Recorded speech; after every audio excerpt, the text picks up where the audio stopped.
Hey y'all, welcome to the Healing Station with Dr. Red. I am your host, Dr. Red, and I am so excited about today's episode. We will be talking about chronic illness, and this is something that is it's like one of the things I'm passionate about because of my own experience with chronic illness, but also as a psychologist who specializes with working with people with chronic illness. I'm just like, this conversation, I believe, needs to happen. On top of that, when you look at the statistics of those who are diagnosed with chronic illness in the U.S. alone, about 133 million American adults, about 45% of the American population deals with at least one chronic illness disease. Mm-hmm. And we know a lot of times these diagnoses come in multiples.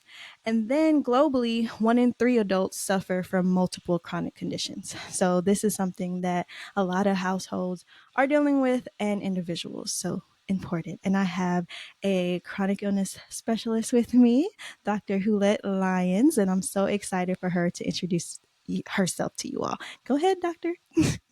Hi, Dr. Reed. Thank you so much for having me. It's an absolute honor to be kind of asked to speak with you on your podcast today. So, as you mentioned, my name is Dr. Huelett-Lyons. I am a marriage and family therapist by training, but most of my specialty is working with families and couples navigating chronic illness experiences. Right now, I'm located in Texas. I'm an assistant professor at Texas Women's University. In addition to teaching some of our master's and PhD coursework, a lot of my work goes into training marriage and family therapist master students who work in integrated or primary healthcare settings. So they work alongside physicians and kind of working with families as they navigate various chronic illness experiences. So it's a little bit about me. Happy to be here. That's amazing. So great work that you're doing, which I'm very excited to get into today. But first and foremost, I'm interested in what got you interested in chronic illness in the first place and really working with students. Like, tell us a little bit about your training and journey and like how we got here in the first place. Yeah. So I would definitely say it wasn't by plan. So growing up, if you can imagine, many African American households, mental health is not at the top of the totem pole, Definitely right? not. So, Definitely not. how I ended up here, I always say is by divine appointment, right? I really feel like my steps were kind of ordered to kind of be in this position. I'm really grateful for the privilege to be able to kind of witness people's stories and kind of sharing their experience with them. But I've always had a bend towards health. In high school, just really trying to figure out where I wanted to be placed, kind of in the medical field. I went through like shadowing nurses and was like, this is not it. I worked in a pharmacy for a while and I was like, this is not it. And then in college, I started to take some human development courses. And within that coursework, we had to do some shadowing of a profession that we might be interested in going into. And I ended up shadowing at a marriage and family therapy practice in Austin, Texas, and I was hooked, right? It's come from a family background, dealing with multiple stressors, dealing with chronic illness, dealing with mental health in the family. And then really from a marriage and family therapy perspective, we're really interested in how family plays a role in how we manage our mental health, how the larger society plays a role in how we manage our physical and mental health.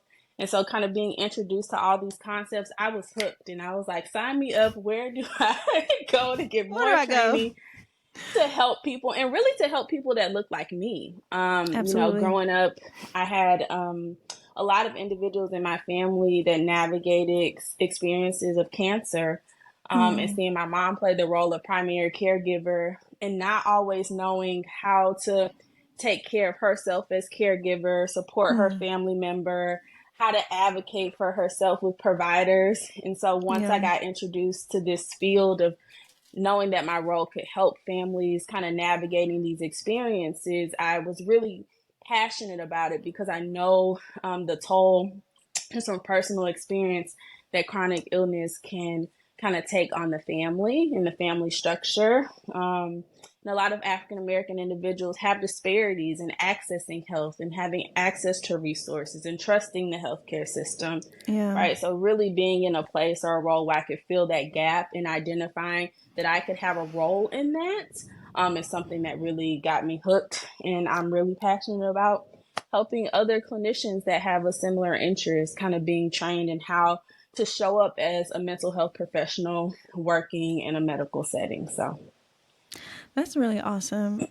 Just hearing your story similarly, yes, was not on my mind to go into mm-hmm, mental health at all. And is chronic illness, again, like I said before, it's personal to me because that is what got me into the mental, like going for my own care. Because when I was diagnosed mm-hmm, in 2010 with lupus, I didn't realize just how much chronic illness can put you in this space of grief and just like, oh mm-hmm, my gosh, what do I do? How do I advocate for myself? How do I navigate mm-hmm, medication management and all of these yeah, things and just grieving what you thought would be life. And as young as I was mm-hmm, at the time, it was like, what is this? And so needing to have someone I needed to go to talk about these things. And unfortunately, the first person I went to was not equipped to go mm, there with me. But I ended up finding, I didn't give up, thank God, and I was able to find someone. mm-hmm, But that experience is what made me say, you know what, I want to make sure that I'm equipped because I don't want someone to come yeah, to me and they're dealing with this and then like cause more trauma because I'm like, mm-hmm, I don't know. And I'm trying to like, mm-hmm, navigate that as a clinician. So but yes, and so this caregiver piece that you were talking mm-hmm, about, I wanted to learn more about how you see that role and how you've helped mm, people navigate that, because a lot of times we're, of course, looking at the person who's actually diagnosed, and that is really important, mm-hmm, but the people around them really struggle as well, and they yeah. struggle a lot because they're like, well, I don't have it, so I really can't say that I'm struggling with it, and what do I do? Mm-hmm. So I'm just interested about what your thoughts are there and how you're able to help caregivers navigate this as well. Yeah, yeah. I think it's a huge topic that we don't talk about a lot, and I think really what I'm have become interested in over the last couple of years is like the role of the caregiver across the lifespan. So usually Mm, when we think about caregivers, we think about those that care later in life, right? So a person maybe 45 or above that's mm-hmm. caring for a parent that's ill, right? Or caring for a child that's ill, right? But we think about that caregiver role, it can happen at any stage. A lot of my research is about couples that navigate chronic illness Mm, experiences, specifically couples dealing with sickle cell disease, and that partner is also a caregiver, right? yeah, So a lot of yeah, that work when we're working with caregivers at all, stages across kind of the lifespan at any age, you're really thinking about negotiating two roles, right? My yeah. role as a mother, my role as a father, my role as an aunt or uncle, my role as a partner, right? And then I have to negotiate all those expectations that I have of myself in that role and that my partner Mm-hmm. had of me or that my child had of me. And then I have to balance that between any responsibilities or pressures that I feel as a caregiver, right? Yeah, And sometimes your personal identity can get lost in trying to figure out how to navigate those roles, right?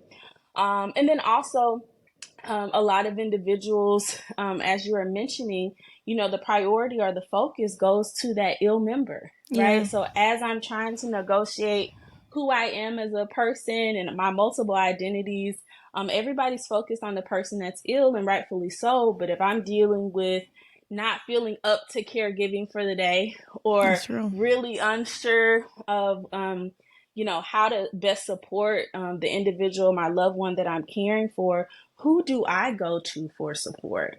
Mm-hmm. And so caregiver burden is a huge issue for individuals across. And if we think about the young adult population, most individuals don't experience chronic illness till later in life. So for those young adults that are supporting a partner navigating an illness experience, who do they have to go to? Because many individuals in their communities may not be kind of having that same experience, and so Yeah. really being able to provide them support in any way that I can has really been a huge goal of mine. That's awesome. And I know you mentioned training, which I'm Mm-hmm. super passionate about as well, because Yeah. making sure the next generation of clinicians are equipped in all these areas is really Mm-hmm. important. Yeah. Unfortunately, I know in my training, I didn't get any direct class or anything when it came to Mm-hmm. that. It was just something I sought out on my own. Um, Yeah. but it sounds like you are providing those type of courses and those type of lectures, if you will, workshops, Mhm. whatever. So I want to learn more about that and how you are able to train and equip people to help people navigate this. Yeah. So, I actually so by licensure, I'm an associate marriage and family therapist. Mm-hmm. By training, I have training in the field of medical family therapy. So really, it's a subset or a specialization within our field where a lot of the training and education coursework that you can take is really focused on addressing chronic illness experience from what we call like a biopsychosocial perspective. So I'm Mm-hmm. worried about, your physical health, your psychosocial health, all your social interactions and that support, and then also your spirituality and how that plays a role in how you're navigating your experience of illness. So a lot of the training that I received, because we're now starting to see more and more mental health providers kind of show up in medical spaces to provide care. A lot of the training that I initially received was in my master's program, right? And there were some opportunities for internship and training to actually work in family medicine clinics or work in internal medicine. And Mm-hmm. so after kind of getting that training, I actually moved forward with getting a fellowship opportunity to get more advanced training, kind of working alongside physicians, working with families in these settings to support them in any way that I can. And so you're starting to see this more and more. There are a few MedFT PhD programs that you can get specific training and not only being a clinician in this area, but conducting research, and ensuring that we kind of continue to promote the feasibility because we see really positive outcomes when you have a Yeah. mental health professional on staff. It really changes a lot in terms of the dynamic. For the medical institution, we see less rates of people in their stay, right? We Yeah. see less visits to the emergency department for patients, right? When you have multiple disciplines working together. So you see that training across master's and PhD. But then there are many clinicians, and I'm sure there are some clinicians looking on your podcast today that might be interested in this field. And maybe they've already completed their master's, or they don't want Yeah. a PhD, or they've already gotten their PhD. A lot of the conferences, the Collaborative Family Healthcare Association, the American Association for Marriage and Family Therapy. They host conferences each year where you can kind of begin to build your skill set if you are a clinician that's interested in working in this field. And then we're starting to see more and more supervisors as well that have Mm-hmm. training in this area as well. So if you're a clinician still looking for full licensure, there are some supervisors that can support you in developing the competencies to work with chronic illness. So, yeah. That's awesome to know, especially for those who have already completed all the education. It's like, I don't want to go back. Yeah, I Don't never make going me back. go Yeah. back. But there's options for Yeah, you too. So I hope y'all are taking notes on that because there's definitely options yeah. for There that because are. Yeah. I know. And I forgot to mention there, sorry to cut you off, there No, are some no, certificate programs as well. no. So Ooh, if you awesome. want to just kind of get a certificate and kind of take a few courses on there, there are some certificate programs that are available also. So, yeah. That's really good to know. Really good to know. Yeah. I'm curious. I know in you doing this work, what would you say if you've seen in working with clients some of the biggest challenges working Mhm. with families and couples and even individuals that are dealing with chronic illness diagnoses? Yeah, I think it's a lot of what you said at the beginning. You talked a little bit about with your getting your diagnosis of lupus, and I knew of you a little bit in college because I'm really close to your sister, right? Yes. And I know she navigates her own kind of experience with illness. But it's a lot of what you said. You have some ideas about what life would look like, Mm-hmm. right? Even if you're Mm-hmm. a parent raising a child that gets diagnosed with a chronic illness, you have an idea of what that child's life was going to look Mm-hmm. like, right? Mm-hmm. And so there is this kind of immense grief, sometimes feelings of depression or anxiety that people can experience depending on the type of chronic illness that they have, where you're really having to renegotiate all these expectations that you had for life, right? Absolutely. What does this experience mean for me now, right? How do I adjust to it? How do I cope? And if this is something that I'm going to be dealing with for the long term of my life, then how do I continue to make considerations for it? How it's going to impact decisions to go to school? How is it going to impact decisions to marry? How is it going to impact decisions to have kids? Right? Absolutely. These are kind Mm-hmm. of conversations that get pushed to the back burner when you're at your doctor's office because they're more concerned about your symptomology. But my Mm-hmm. role is really to help individuals kind of sort through all of those things, and to also be able to support people as they're families kind of need to adjust to providing care, as their families need to adjust to providing support, right? Not only is that individual who has the diagnoses going through a period of grief, maybe stress, anxiety, feeling overwhelmed, but it goes out to everyone that they're connected to. They're trying to Yeah. figure out what their role is, what their support is, how they kind of renegotiate ideas of what life was going to be like before the illness showed up. I really say to a lot of the people that I work with, for some individuals, it becomes another member of the family, So you got to check in and say, what do Oh you my think, goodness. chronic illness, what do you think about this? Because, What's we're going going on? to, yeah, what are your thoughts? How are you going to impact this trip that I have planned, or Mm-hmm. this relationship that I'm starting, and how do I tell my partner, that I'm dealing with this? And so those are some of the pieces that don't often get talked about, but are absolutely necessary to have someone to debrief and discuss. Yeah. Absolutely. That is so true. I know with chronic illness, a lot of people don't think grief is such a big part, but grief is such a big part about that Mhm. process because you are grieving so many expectations.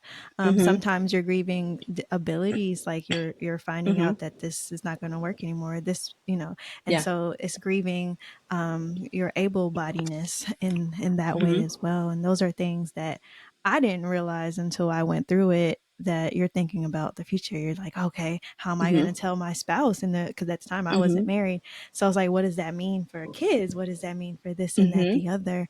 Um, and there was so much. And I think in going through therapy and processing the grief and going through the stages of grief, and it wasn't linear. I was in denial at one point, Yeah. then I accepted it one day, and then Mhm. something Mhm. triggered me and I was like, I can't accept Yeah. this. Something ain't Yeah. right. Back in denial um again. Yes. yeah, back to denial again, and then anger and depression, like all of it. And Mhm. I just remember walking through that personally, and I'm just like, okay, just getting that experience. I was like, this people need help in walking through this, and Yeah. even normalizing that process. Because I know one thing that came up for me a lot was like, why is this still an issue? Like, Right. we've been dealing with this for so many years now. We know it's chronic. Like, why are we still going back to being in denial, or being angry or Mhm. being depressed about these things? It's like, this is what's going on. However, like, that's Mhm. normal. That's grief. That's Yeah. what Yeah. happens. And so it's just, yeah, I think about that. And so with that, as we're dealing Mhm. and we're coping, one thing I know that has helped me personally is faith. And we Yeah. know as clinicians, the research around religion and spirituality, how they can really help people cope and get through hard things in life. So 100%. how do you personally incorporate faith in the work that you do, or see faith playing a role in those navigating chronic illness, coping with it, in families and individuals? Yeah, I think, I talked a little bit earlier, kind of we use that biopsychosocial spiritual Mm-hmm. approach when we're Mm-hmm. working.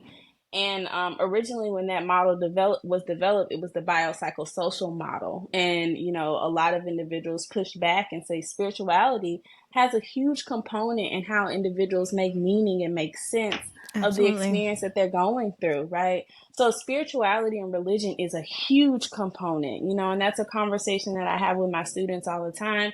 You're doing that client a disservice if you're not bringing in their spirituality or religion Yeah. into the conversation. And a lot of our literature will show for clinicians, if the clinician doesn't bring it up, some clients won't bring it up, Yeah. but then they're contemplating how their religion, how their spirituality, right? Because it's a lot of there can be two sides to it, right? Yeah. My religion, my faith can be a huge source of hope and strength and resiliency and give me comfort in the midst of uncertainty that comes with illness. But then on the other hand, we have some patients that are questioning, Mm-hmm. right? God, why did this happen to me? Why did you allow this, right? As they conceptualize and try to make sense of what they're going through the suffering that they perceive that they're Mm-hmm. experiencing. And so, if we're not having these conversations with clients, they're suffering and trying to make sense of all of these things in silence. Right. And Mm-hmm. so you have to, it's like pivotal that you kind of bring spirituality into the conversation and bring religion into the context, because it plays so much into the experience that people are going through. Absolutely. And I know, even as I think back in my personal experience, also with my experience with working with clients, there's a Mm-hmm. lot of existential questions that happen here, Mm-hmm. because a lot of times when you're dealing with Mm-hmm. chronic illness, you're dealing with the threat of death and having to Yeah. reconcile with that. And then Mm-hmm. dealing with threats to what you may have perceived as your purpose in life. Right. And now you're like, well, do I have time to do that? Or To do do I that. have the Mm-hmm. energy to do that? And what does that look like? And I know anger with God is something that Mm-hmm. comes up a lot. That came up for me Mm-hmm. personally too. It was like, wait, have Mm-hmm. what do I don't think I deserve this. Like, what are we doing? And then Right. depending on where the person is spiritually in their walk with God, it's just like, do they see him as like punishing them right now, or do they Mm-hmm. see Mm-hmm. this like as some type of like, so it's just a lot to navigate and talk through. But also the piece that you said, that it can be such a comfort in the unknown, where you're like, okay, God is in control. And then people can find purpose and meaning within the chronic illness. A lot of people who Mm-hmm. deal with it, they go into the field, they advocate. Caregivers are Mm-hmm. Yeah. advocating for others. So there's so much that comes with that. And so I totally agree with you that as clinicians, we do a disservice if we're not bringing Mm-hmm. that into the room. And because it could be personal, or because people don't want to offend, they may Mm-hmm. not bring it in, because they're like, well, I don't know what you believe, so I don't want to bring this up. Yeah. And Yeah. then some people, based on how close they are and how much they believe spiritually, they don't want to look crazy. They don't want Mm-hmm. you to Well, diagnose that. But go ahead. Yeah. yeah, and I would say a lot of some of the work that we do on the physician side of things is helping the physicians to be able to even acknowledge or Mm-hmm. accept the religion or spiritual component that people carry with them as they're navigating this. You see some research for a certain kind of spiritual context where people will wear like bracelets that are meaningful to them, that their pastor or spiritual leader has given them. And they go into the hospital for an ER visit, and then it gets cut off, right?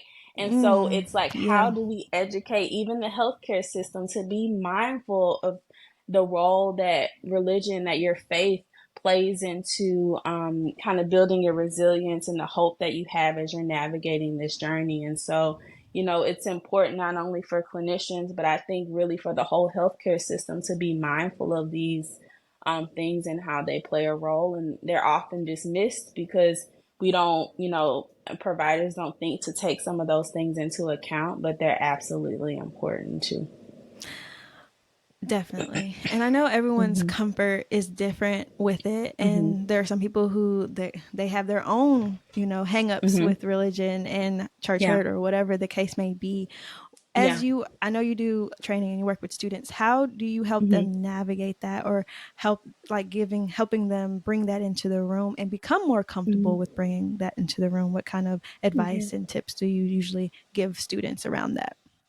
Yeah, so we always encourage our students to use that biopsychosocial spiritual model to do an assessment. So we have a list of questions that we ask on the biological front in terms of your physical health and your diagnoses and how you make sense of that. Questions around your psychosocial health, around your social context, and then we have a slew of questions that we ask that kind of get at spirituality, right? Mm-hmm. Resources in terms of your faith or your religion that have been important to you, challenges that you're facing in terms of your religion, as it relates to how you're making sense of this experience that you're going through, going back to those conversations around anger or questioning God that you mentioned earlier, right? So a lot of the training is making sure that whatever beliefs that you hold or challenges that you hold in your own faith as a Mm-hmm. clinician those are not the things that take priority, right? What takes priority in that moment is that patient or that client or that family member's faith in their connection with God and the Absolutely. role that it's playing in their experience. And so making sure that we don't do part of the assessment, we do the whole assessment. Absolutely. And we don't brush over those things that make us uncomfortable. And Absolutely. then it's not just enough to just ask the question. If you know that a person's faith, their belief in God, how God operates in his grace and his mercy, and Mm-hmm. what, some individuals struggle with, am I being punished, right, Yeah. by God, that you're making sure that you're integrating that into the conversations with clients. So when hopelessness comes into the session, which when you're dealing with illness, it always does, right? It goes Mm-hmm. along with Mm-hmm. the grief and the anger and those feelings of suffering. Then you bring in that faith component, and you ask them a little bit about, I like to bring God in the room, right? What do Yes. you think he would say to you in this moment as you're navigating suffering? What type of support or comfort would he afford you in this time, or that he can continue to afford you as you're going through this, right? Mm-hmm. How you're incorporating staying connected spiritually to Yeah. God during this time. Or would devotionals be helpful to you? Would continuing to have individuals praying for you around you? Do we need to make sure we have space for those individuals to come to your hospital room while you're in here, right? Mm-hmm. So we're making sure that we're having a consideration for this, not just in our assessment, so we can put it in the chart and say We this asked. this client's a Christian, right? But then, really, how are you incorporating it into the conversation that you're having? Absolutely. I think the Yeah. integration is most important. A lot of times it's like, oh, I checked the box. I'm good. Mhm. Especially if you're uncomfortable with something. It's like, okay, I asked. That's good enough. But that's not good enough. Mhm. It's the whole point of asking is that we do the integration and the client Yeah. leads that. It's not like you have to come up with the Mhm. plan. You say like, how Yeah. do you want to incorporate this? And then you just make a Mhm. note of that and make sure that you're constantly asking and checking in on and making sure those that their wishes are respected in that manner. So I Yeah. love that. Yeah. I love that Mhm. reminder. So as we wrap up this episode, what are some Mhm. final thoughts that you have that you want to Mm. share with the people? Oh, so many. I'm just like I'm running through my mind of things that would be important to say. I think the first thing that I would like to say, for all patients, all caregivers, all family members that are supporting someone going through an illness experience, don't forget to advocate for yourself. Um, especially when we are really trying to work through like the hierarchy of medicine where we put doctors up here and they know absolutely everything. Mm, Sometimes that can keep us from asking questions, it right? If can. they say something and it doesn't make sense to us, I always say ask again and again until it makes sense Until to it makes you, sense. right? Absolutely. Right? Make sure you're having providers that you're working with where you actually feel supported and that you feel Mm-hmm. like your voice is heard. So that is one thing that I would like to empower individuals to do. And also, if you're having, an experience of illness and you feel like you're struggling, I've been there. You talked a little bit about your experience. I have family members that have been there. Don't be afraid to ask for help, right? Not just with your physical health, but with your mental health. See if there's someone in the hospital system that you can be referred to. If you can find a provider online Yeah. that, as you mentioned, sometimes you have to shop around for Yes. someone Don't that give has up. experience. Don't give up. Don't give up. We're out Um, here. I promise we are. Yes, we are here. We are out here. But, make sure that you touch base because it's not just enough to go through this experience and only take care of your physical health. If you are suffering in your mental health, a lot of our literature shows that it can exacerbate any physical symptoms that you're having, Mm-hmm. and so Mm-hmm. you have to do that. And I think the last thing I would say is if you're struggling, if people around you are struggling, a lot of what we learn to do in our present lives is really dictated about how chronic illness and kind of working with it in our family has been modeled to us, That's right? So real. a lot of times, if illness wasn't talked about, if you're supposed to be sick in the corner and you Oh no, saw yes. auntie, uncle being sick in the corner, then Yeah. you will kind of take on that as well. So don't be afraid to kind of do something different as it relates to your generation, your Mhm. Mhm. family, to kind of break some of those generational patterns. And so just don't be afraid to do that, because a lot of the challenges that we see with families as it relates to this specific topic that we're talking about today is just because we've just learned to deal with illness in this way over time, right? And that doesn't Mhm. mean that we can't find new ways to support and be there for each other as we're going through this. Absolutely. And I know I said wrap Yeah. up, but I actually have two more things that came up as you were Yes, talking. And yes, I'm like, I yes. cannot Yeah. end this episode without talking about these two last things. So forgive Yeah, me, y'all. yeah, yeah. I Go know I said wrap up, but we gonna do something else and then we gonna wrap up.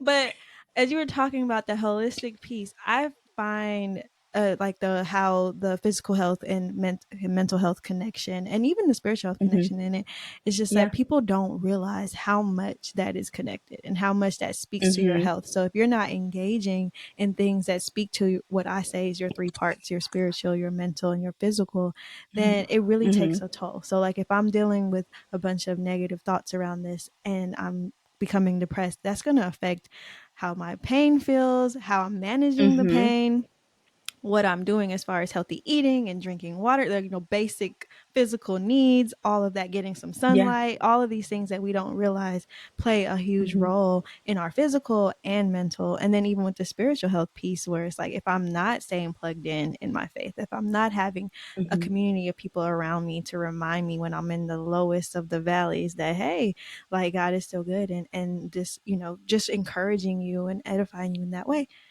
you it can go downhill really quickly. And Mhm. so I love Mhm. that you mentioned that, and I just wanted to reiterate that point on how important it is. And I remember going back to that faith note, it's like, okay, one of the hardest things is dealing with chronic illness because it's chronic and Mhm. because technically it cannot be healed. Technically, Mhm. according Mhm. to the laws of the land, if you will, that Mhm. there's no pill you can take that takes this away. There's not Mhm. an Mhm. antibiotic Mhm. treatment that's like at the end of this it'll be gone. So this Right. is something you have to learn to manage over time, Mhm. and that can be so difficult to hold that space when you Mhm. are a person of faith who believes Mhm. that God is a healer, and now you're Yeah. being told that this isn't healed, and so it's isn't able to be healed, or you're believing for healing and Mhm. it's not happening. So I'm Mhm. just curious for you, what dealing with that and walking alongside people who are like believing for healing but not get and having to hold on to faith, like what are your Mhm. thoughts, what are your experiences with that? Because I know that can be super difficult to keep the faith when what you are having faith for is not taking place anytime soon. It it can be very difficult to kind of negotiate those things, and I think some of the biggest challenges that I've seen in terms of holding on to faith and belief that God can heal and create miracles in life. And we see these things happening in Absolutely. individuals around us, right? Where doctors can't explain why, they can't see the manifestations of your illness anymore, but that is the case. But as people are kind of navigating through this journey, I think some of the largest challenges is a lot of patients that I meet with, they're trying to negotiate faith and medical practice, right? So if I have true faith, should I actually follow what the doctors are telling me to Mm-hmm. do, Mm-hmm. right?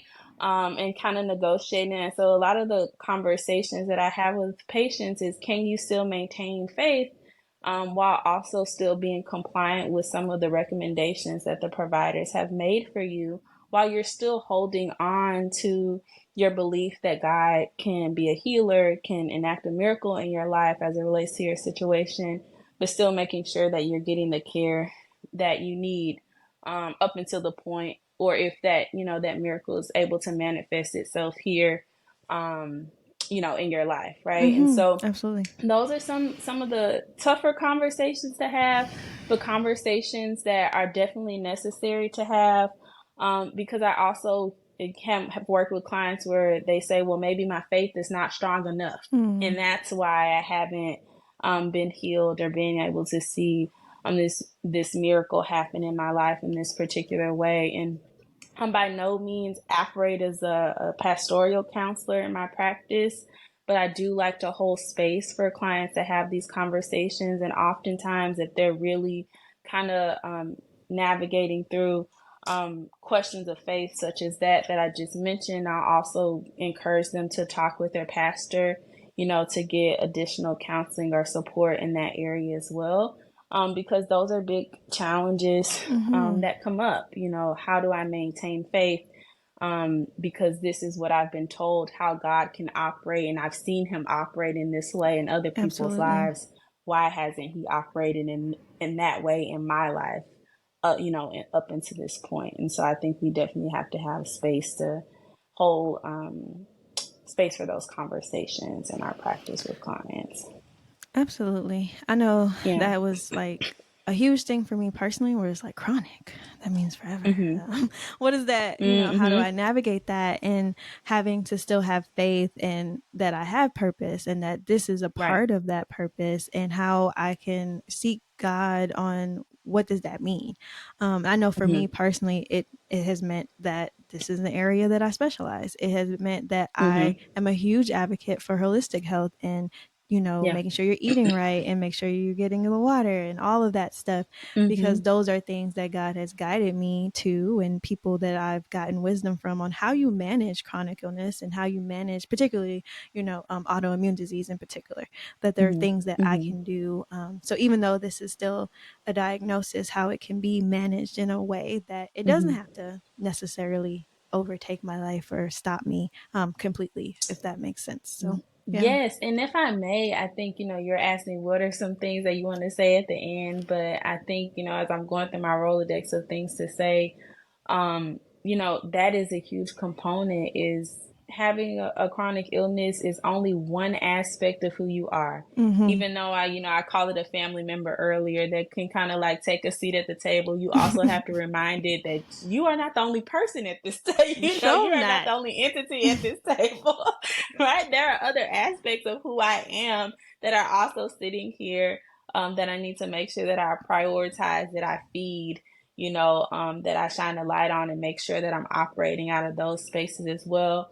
And I think that idea of purpose that you mentioned can be a great launching pad to really put the chronic illness in its place, right? If Absolutely. you're going to be at this table for a hot minute, then how, how am I going to make sense of why you're here? And can that be connected to purpose that I have, right? And Mm-hmm. how do I live that out in terms of providing peer support, in terms of making sure that I'm engaged in social networks and social groups, for other people that are like me that are dealing with issues of faith or trying to maintain, hope in the midst of everything that, I'm going through during this time. And so Yeah. I think as you're kind of feeding other parts of your identity, landing on what this means for me now and the purpose that even God has for me in this moment as I'm Absolutely. navigating this experience is absolutely important to start to consider.